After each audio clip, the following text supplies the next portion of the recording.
माँ वीणा पाणी को नमन। प्रथम इंस्टीट्यूट खेरली से मैं राजेश शर्मा। आज हम भर्तृहरि कृत नीति शतक के संदर्भ में चर्चा करने आए हैं।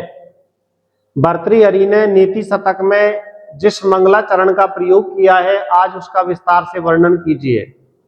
आइए जानते हैं कि भर्तृहरि ने मंगलाचरण में क्या लिखा है। पहले हम उस पद्यांश का वर्णन करते हैं।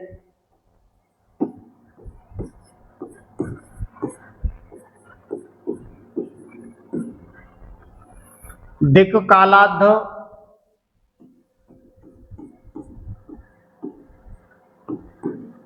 नवच्छिन्न नंत चिन्ह मात्र मूर्तये।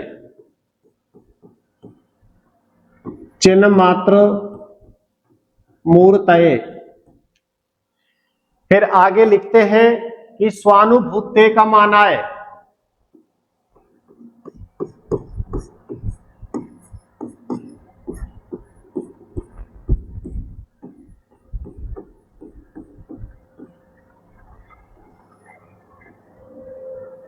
स्वानुभूते का माना है नमः शांताय तेज से।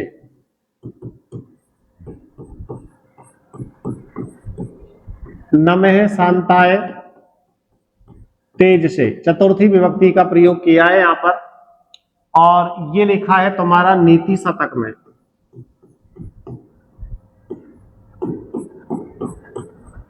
नीति शतक, और नीति शतक में ये पहला पद्यांश मैं तुम्हें पढ़ा रहा हूं।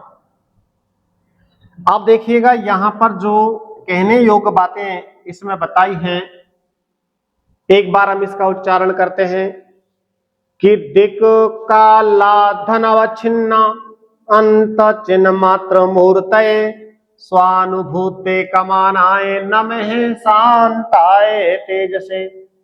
नमः शांताय तेज से।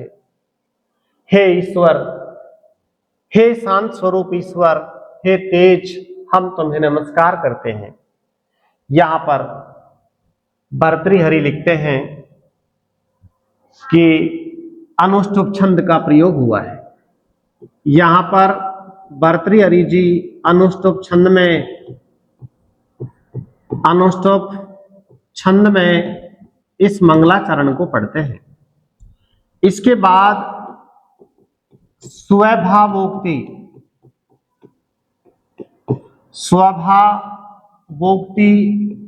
अलंकार में इसे पढ़ते हैं।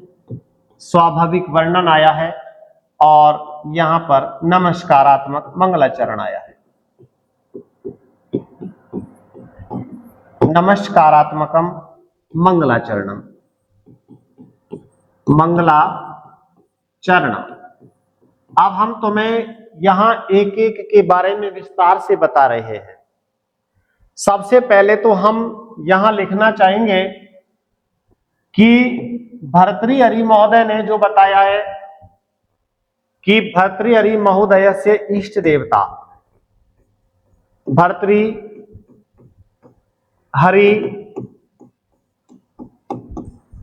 महोदय से इष्ट देवता जो हैं, ये इष्ट देवता हैं। कौन है भर्तृहरि महोदय के इष्ट देवता? यहां देखिएगा कि भर्तृहरि महोदय के जो इष्ट देवता हैं वो कौन है? भगवत शिव है। भगवत शिव है, ये जान लीजिएगा।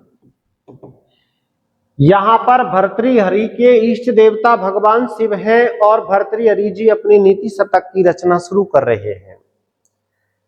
जब भर्तृहरि जी ने अपने नीति शतक की रचना शुरू की, तब जाकर के मंगलाचरण में वो लिखते हैं कि दिक् कालाद्ध, कि दसों दिशाओं के स्वामी, नमः शांताय तेज से, कि हे शांत स्वरूप तेज स्वरूप, हम तुम्हें नमस्कार करते हैं। यहां भर्तृहरि लिख रहे हैं।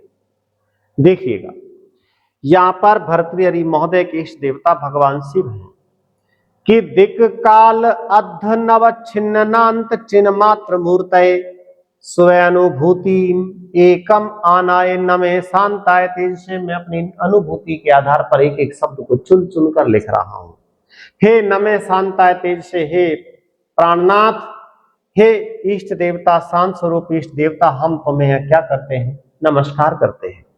यहाँ पर कालिदास जी ने इस मंगलाचरण में नमस्कार किया है।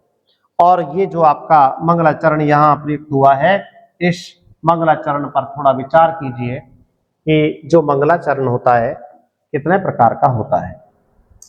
यदि हम तुम्हें यहाँ मंगलाचरण की बात करें, मंगलाचरणम, मंगलाचरणम 3 प्रकार का होता है। एक होता है आशीर्वादात्मकम, आशीर्वादात्मकम। अगला होता है नमस्कारात्मकम, और जो तीसरा होता है वस्तु निर्देशात्मकम।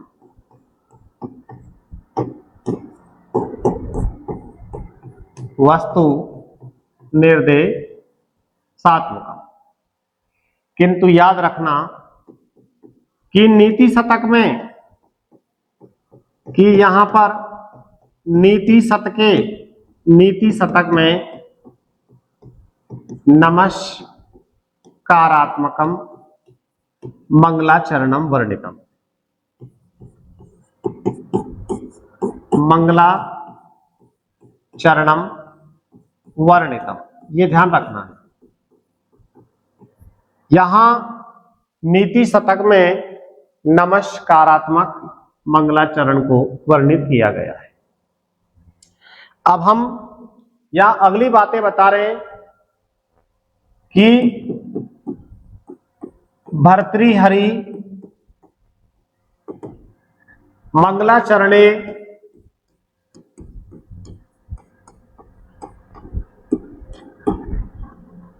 नमस्कारम करोति, नमस्कारम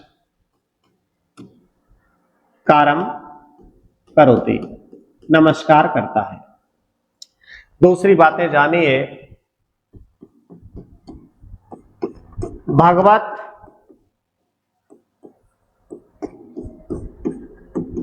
शिवस्य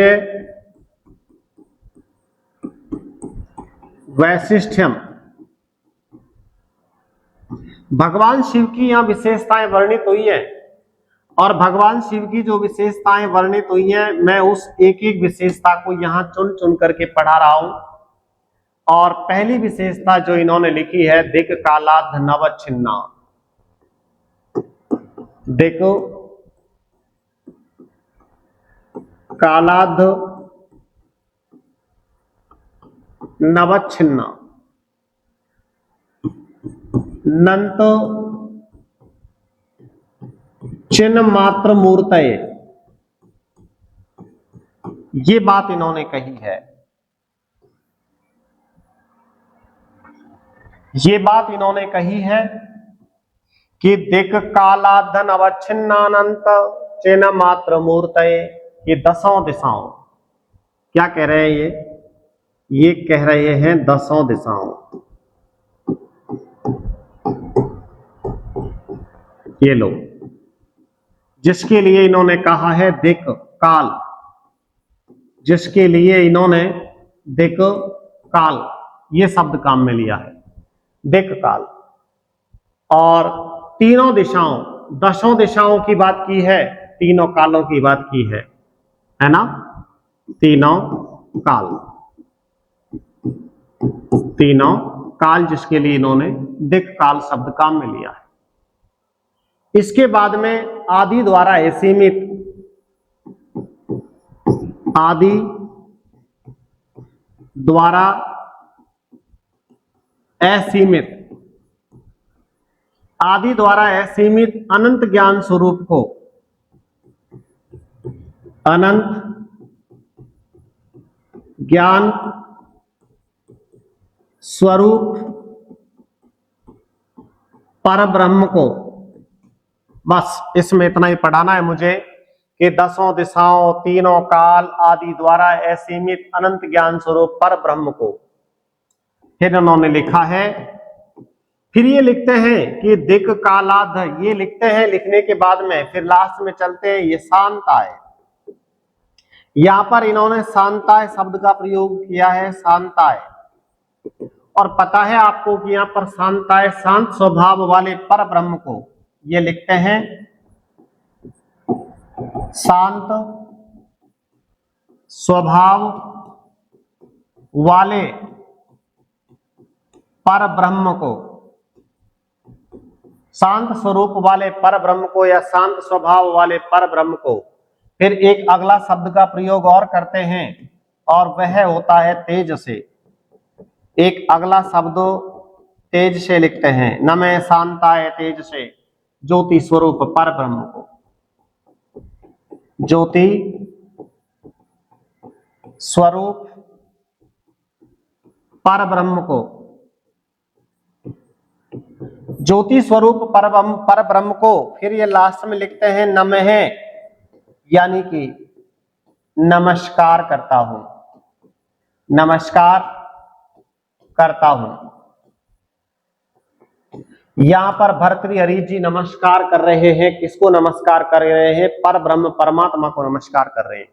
और यहां इस पद्यांश में पर ब्रह्म परमात्मा शिव शंकर को पढ़ा गया है कि दिक कालाद नव छिन्नानंत चिन्ह मात्र मूर्तय, की दसों दिशाओं के स्वामी, तीनों कालों के स्वामी, आदि के द्वारा असीमित जो अनंत ज्ञान स्वरूप पर ब्रह्म है, मैं तुम्हें नमस्कार करता हूं।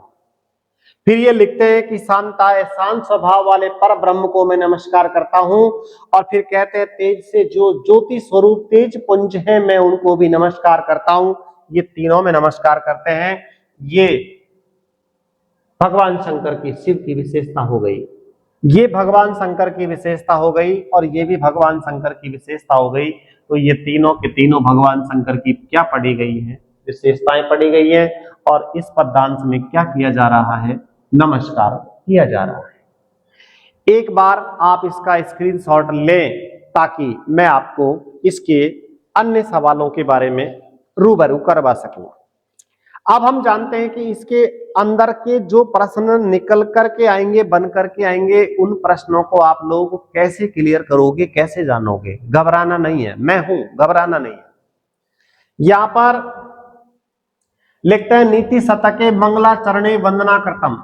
मैं एक एक प्रश्न को बता रहा हूं कि प्रश्न कैसे आएगा। नीति शतके मंगलाचरणे, मंगला चरणे वंदनाम कृतम। नीति शतक के मंगलाचरण में वंदना की गई है। किसकी वंदना की गई है? एक आंसर शिवस्य, या शिव की वंदना की गई है। यहां वैष्णवस्य या विष्णु के अवतार की चर्चा की गई है। या तीसरी वंदना सरस्वत्या, मां सरस्वती की वंदना की गई है। या फिर 4 नंबर पे हनुमते, है ना? यहां थोड़ा सा एरर कर दिया है हमने, ये हटा दीजिएगा, यहां सरस्वती लगा दीजिएगा। सरस्वती की वंदना की गई है। और इसका जो आंसर है वो आपको देना पड़ेगा। इसका आंसर मैं नहीं देने वाला, क्योंकि मैंने आपको जो पढ़ाया है उसमें से ही मैं प्रश्न बना करके तुम्हें पढ़ा रहा हूं। इसके अंदर के जितने भी प्रश्न बनते हैं वो सभी प्रश्नों के आंसर आपको देने हैं, क्योंकि मैं देखता हूं कि आप लोग कितनी मेहनत करने वाले हैं, कितने इंटेलिजेंट हैं। आप लोग यहां प्रश्न का उत्तर दीजिएगा। इसके बाद में मैं प्रश्न संख्या 2 लिख रहा हूं। प्रश्न संख्या 2 कह रहा है नमः शांताय तेज से बना दीजिएगा। नमः शांताय तेज से, इतना पढ़ना है बस। इत्यत्र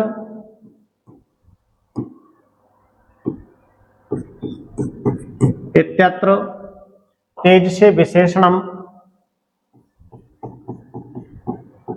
तेज से विशेषणम कस्मै प्रयुक्तम। यहां जो तेज से विशेषण आया है ये किसके लिए आया है? एक एक उत्तर बना दीजिएगा। हनुमते, हनुमान के लिए आया है। दूसरे नंबर पे ओम नमः शिवाय के लिए आया है, शिवाय के लिए आया है। या तीसरे नंबर पे सरस्वती इसके लिए आया है। और इसके बाद में 4 नंबर पे कृष्णाय लिख दीजिएगा। नमः शांताय तेज से, नमः शांताय तेज से में जो ये तेज से विशेषण आया है, ये तेज से विशेषण किसके लिए आया है, इसका उत्तर आपको देना है। इसके बाद हम अगले प्रश्न की ओर रुख करेंगे। अगला प्रश्न बहुत ही शानदार प्रश्न है। प्रश्न संख्या 3 बनता है सम्यकम चिन्ह। सम्यकम चिन्ह सही का चयन करना है। अवच्छिन्ना, आंसर 1 लगाइएगा। अवच्छिन्ना और अवच्छिन्ना न अवच्छिन्ना, न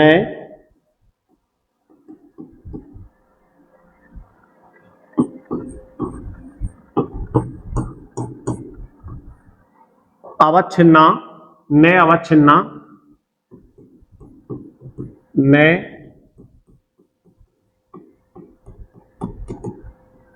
तत्पुरुष है समास है। तत्पुरुष समास। दूसरा सवाल आप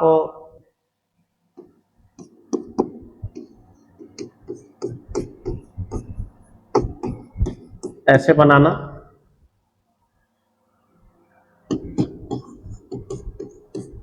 अब उपसर्ग है, छेद धातु है और छिन्ना है ना, कत और टाप ऐसे बना दो। इसमें 2 प्रत्यय निकल के आते हैं। छेद, ये एरर है, थोड़ा दूर कर लो। छेद और कत ये निकल करके आते हैं। नमः शांताय, तेज से ले लेते हैं, तेज से। और तेज से मैं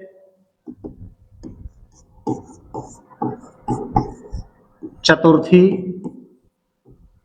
एक बचने की विभक्ति बना दो। और 4 नंबर पे 3 हो गए ना, ये आंसर लगा दो। इसमें आपको इसमें से उत्तर देना है कि इस प्रश्न का क्या उत्तर होगा। सम्यकम चिन्ह सही का चयन करना है और इसका राइट आंसर क्या आएगा ये आपको लिखना है। फिर भी कहीं दिक्कत आई हो तो मुझे कॉल कीजिए, मुझे कॉल कीजिए।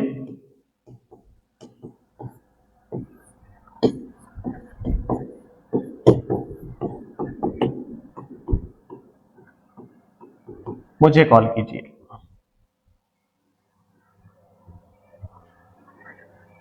अगला प्रश्न 4,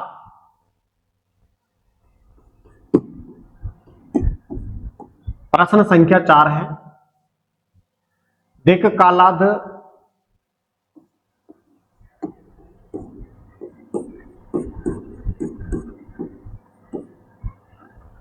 ये दिक कालाद हो गया है और नवच्छिन्ना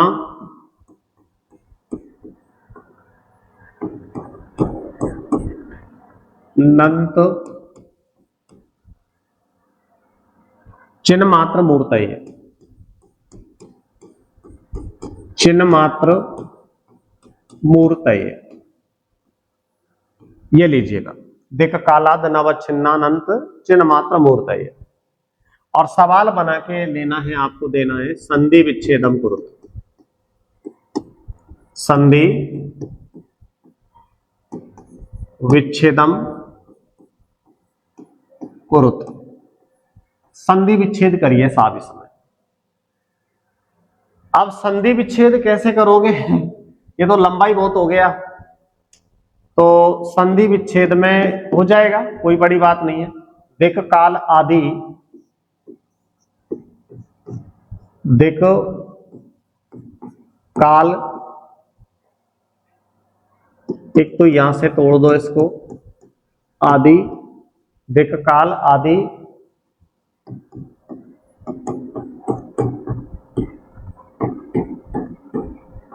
अवच्छिन्न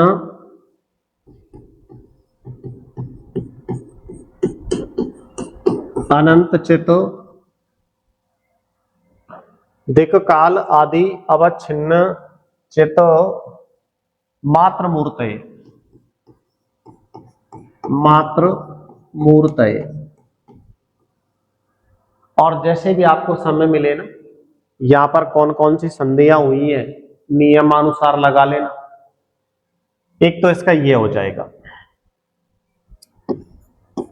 दूसरा देख काल आदि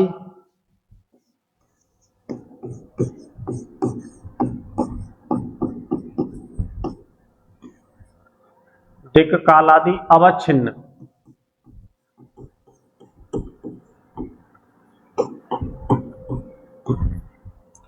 देख काल आदि अवच्छिन्न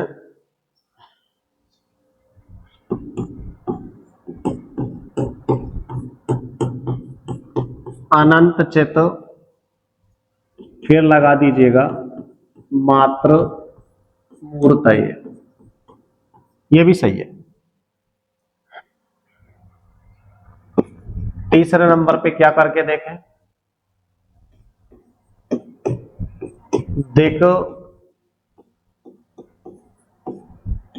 काल आदि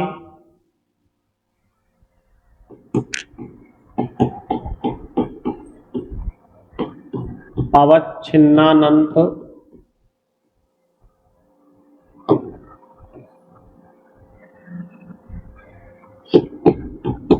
चित मात्र मूर्तये।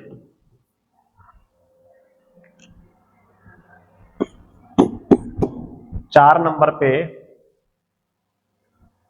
यही लगा लो, एते त्रयम। ये लो, इसका जो भी राइट आंसर बनता है आप इसको सॉल्व करके देखो। अगर कहीं दिक्कत आती है तो आप मुझे कॉल कीजिए। कहीं भी दिक्कत आती है तो आप लोग मुझे कॉल कीजिए। इसके बाद में देख काल आदि अवच्छिन्न अनंत चित मात्र मूर्तये, नवच्छिन्ना चिन्ह मात्र मूर्तये, संधि विच्छेदम कुरु। संधि विच्छेद करना है बस आपको, और हो सके ना तो संधि का नाम भी लिख देना। ये आपका परिश्रम होगा, अच्छी मेहनत होगी। इसके बाद देखो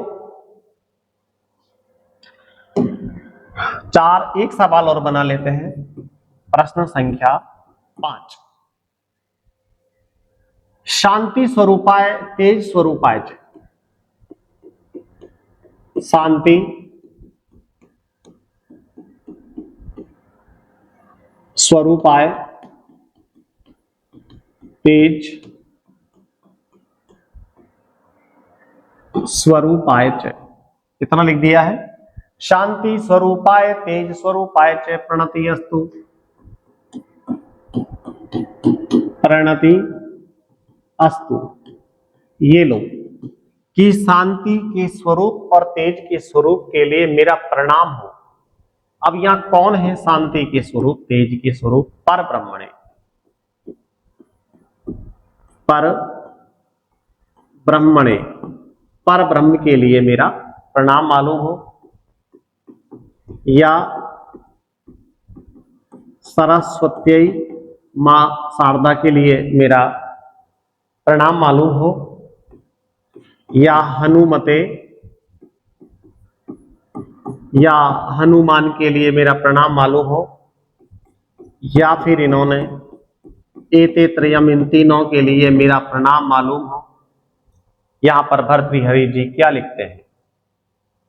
इसके बाद में एक सवाल और पढ़ लीजिएगा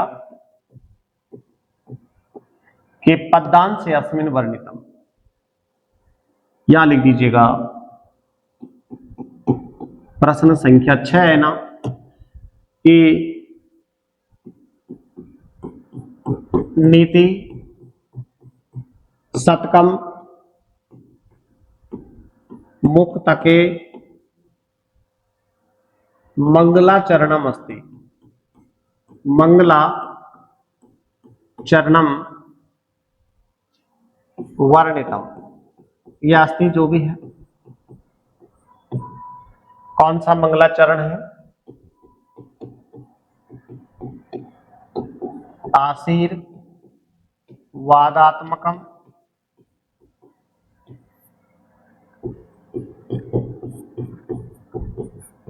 वस्तु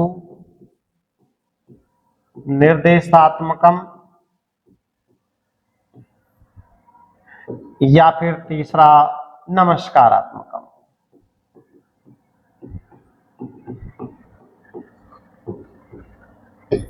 और 4 नंबर पे बना दो 1 तथा 2 उभौ, ये दोनों, इसमें से जो भी राइट आंसर आपका बन करके आता है उस राइट आंसर का जवाब आपको यहां देना है। अब देखिएगा, यहां मैं आपको यदि किसी भी प्रश्न की समस्या का समाधान चाहते हैं तो आप लोग मुझे 63 78 04 11 64 पर मुझे कॉल करेंगे। राजेश शर्मा, प्रथम इंस्टीट्यूट खेरली,